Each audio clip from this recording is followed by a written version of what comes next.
In this morning's breakfast Bible bite, the psalmist continues in Psalm 73, verses 7 and 8, with his diatribe against the wiles of the wicked. Verse 7 of 73 reads, "Their eyes bulge from fatness, the imaginations of their heart run riot." The implication is that these folks live high on the hog and are not thin and gaunt like those who toil for their bread. The psalmist is bewildered. Though these people serve at their own pleasure rather than the pleasure of God, they seem to only have to wish for something and it comes to pass.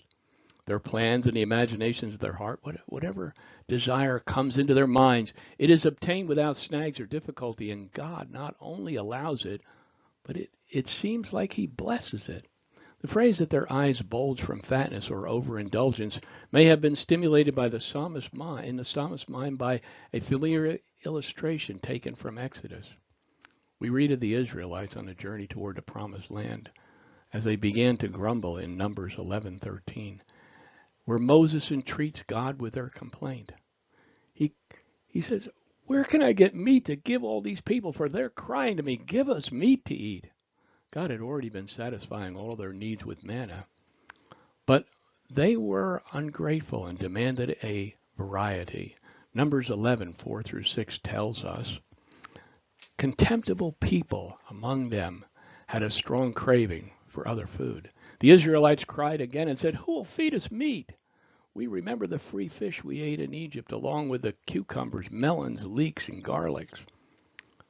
But now our appetite is gone, and there's nothing to look at but this manna.' For the 40 years of their wilderness wandering, the Lord fed them with manna." I think that Mother Moses could have written a book, 100 Ways to Prepare Nutritional Manna. God answers their grumbling in Numbers 11:20. "Tell the people, purify yourself in readiness, for tomorrow you will eat meat because you have cried before the Lord. Who will feed us meat? We really had it good in Egypt." The Lord will give you meat, and you will eat. You will eat not for 1 day or 2 days or 5 days or 10 days or 20 days, but for the whole month until it comes out of your nostrils and becomes nauseating to you, because you have rejected the Lord who is among you and cried to him, "Why did we ever leave Egypt?" Verse 8.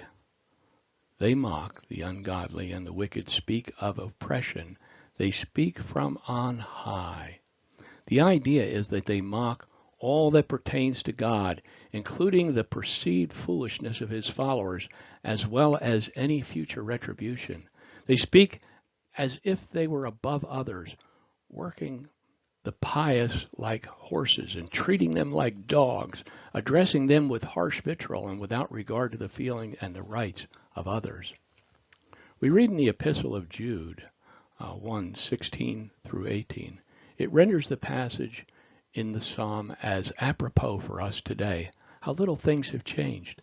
These people are disgruntled grumblers walking among according to their desires. Their mouths utter arrogant words, flattering people for their own advantage.